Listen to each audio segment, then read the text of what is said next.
ഈ പിതാവ് ആ സ്കൂളിൽ ചേർന്നിട്ട് 4 മാസമേ ആയിട്ടുള്ളൂ. 4 മാസം അവിടെ വലിയ കുഴപ്പമില്ലാതെ അദ്ദേഹം പോകുന്നു, ഒരു പ്രശ്നം ഉന്നയിക്കുന്നില്ല. അദ്ദേഹം വന്ന് പറയുന്നു ഹിജാബ് ധരിക്കാൻ അനുവദിക്കണം. ഒരു കുട്ടിയെ വന്ന് ആവശ്യപ്പെടുന്നത്. ഈ വിഷയം ആ രീതിയിൽ പരിഹരിച്ചു എന്ന് വിചാരിക്കുക. അവർ ഹിജാബ് ധരിക്കാൻ അനുവദിച്ചു. അതിനുശേഷം ഏകദേശം ക്രിസ്ത്യൻ കുട്ടികൾ വന്നിട്ട് പറയുകയാണ്, എന്താ വേണ്ടത്, ഞങ്ങളുടെ ഒരു ട്രഡീഷണൽ ഡ്രസ് എന്ന് പറയുന്നത് ഏതാണ്, ഈ ചട്ടയും മുണ്ടും കവണിയൊക്കെയാണ്, അത് ധരിക്കണം എന്ന് പറഞ്ഞാൽ അവിടെ പിന്നെയും പ്രശ്നം വരികയാണ്. അതുപോലെ തന്നെ മറ്റ് അവിടെ രണ്ട് പ്രശ്നമുണ്ട്. ഒന്നൊരു റിലീജിയസ് ഡ്രസ്സും മറ്റൊന്ന് ട്രഡീഷണൽ ഡ്രസ്സുമാണ്. രണ്ടും തമ്മിൽ വ്യത്യാസമുണ്ട്.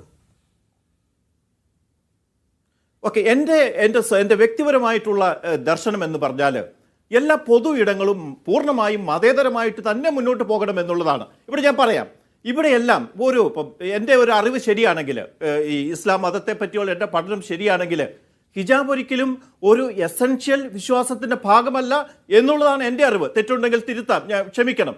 വസ്ത്രങ്ങളും ആചാരങ്ങളും അനുഷ്ഠാനങ്ങളും എല്ലാ മതങ്ങളിലും ഇതുണ്ട്. ഇപ്പോൾ ക്രൈസ്തവ മതങ്ങളിൽ ചില തീവ്ര വിഭാഗങ്ങൾ ഇപ്പോൾ കുറെ ആചാരങ്ങൾ കൊണ്ടുവരികയാണ്.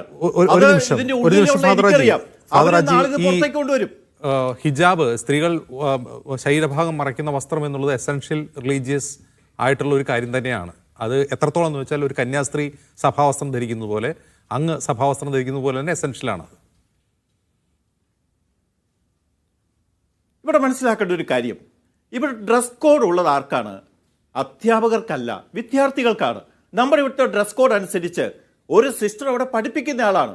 എന്നാൽ ആ സിസ്റ്റർ ഒരു അഭിഭാഷകയായിട്ട് പോകുമ്പോൾ അതിൻ്റെ ഡ്രസ്സ് ധരിക്കണം.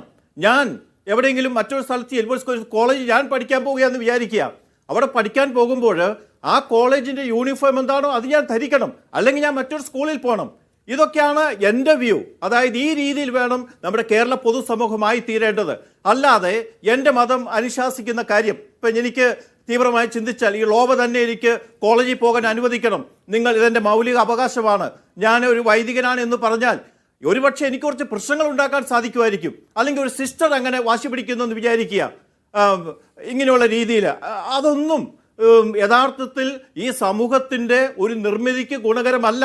മതസമൂഹമായി തീർന്നാൽ മതം പിടിമുറുക്കുകയും മതം മനുഷ്യനെ വരിഞ്ഞു മുറുക്കുകയും ചെയ്യും. ഫാസിസം പോലെ തന്നെ അപകടമാണ് തീവ്ര മതചിന്തയും. അത് മുസ്ലിം മതത്തിലാണെങ്കിലും ക്രൈസ്തവ മതത്തിലാണെങ്കിലും ഹൈന്ദവ മതത്തിലാണെങ്കിലും മനുഷ്യനെ ഇതുപോലെ വരിഞ്ഞു മുറുക്കുന്ന നിർബന്ധിക്കുന്ന കാര്യങ്ങൾ പാടില്ല. പൊതു ഇടങ്ങളിൽ പൊതു ഇടമായി തന്നെ കരുതണം എന്നുള്ളതാണ് വ്യക്തിപരമായ എൻ്റെ ചിന്ത. പൊതു ഇടം എന്ന് പറയുന്നത് വിദ്യാലയങ്ങൾ, സ്കൂളുകൾ, കോടതികൾ അങ്ങനെയുള്ള സ്ഥലങ്ങളാണല്ലോ. പൊതുവെ പുറത്തിറങ്ങിയാൽ തന്നെ ഈ വസ്ത്രങ്ങൾ പാടില്ല എന്നാണോ? അത് വ്യക്തിപരമാണ്. ഇപ്പം ഞാൻ ഇപ്പോൾ പോലീസ് സ്റ്റേഷനിൽ ചെല്ലുമ്പോൾ പോലീസുകാരുടെ ഡ്രസ്സ് ധരിക്കണം, നിർബന്ധമാണ്. പക്ഷെ അവിടെ മറ്റ് ചെല്ലുന്നവർക്ക് ഒരിക്കലും യൂണിഫോം നിർബന്ധമല്ല, അത് പൗരന്റെ കാര്യമാണ്. സ്കൂളിൽ യൂണിഫോം നിർബന്ധമായിട്ടുള്ളത് ആർക്കാണ്? വിദ്യാർത്ഥികൾക്കാണ്. ഒരിക്കലും അങ്ങയുടെ ഇത് വ്യക്തിപരമായ അഭിപ്രായമായിരിക്കാം. അതായത് പൊതു ഇടങ്ങളിൽ മതപരമായ വസ്ത്രങ്ങൾ പാടില്ല എന്ന അങ്ങയുടെ വ്യക്തിപരമായ അഭിപ്രായമായിരിക്കും. പക്ഷേ ഈ ലത്തീൻ സഭ തന്നെ നടത്തുന്ന ഉത്തരേന്ത്യയിലെ 100 കണക്കിന് സ്കൂളുകളും വിദ്യാലയങ്ങളും ഉണ്ട്. ലത്തീൻ സഭയ്ക്കുണ്ട്. അവിടെ സിഖുകാരായ വിദ്യാർത്ഥികൾ പഠിക്കുന്നുണ്ട്, ഹൈന്ദവ സമൂഹത്തിൽ നിന്ന് ആളുകൾ പഠിക്കുന്നുണ്ട്. അവരോടൊക്കെ മതപരമായ ചിഹ്നങ്ങൾ ഊരി വെച്ചിട്ടാണോ അവർ എൻറോൾ ചെയ്യുന്നത്? അല്ലല്ലോ.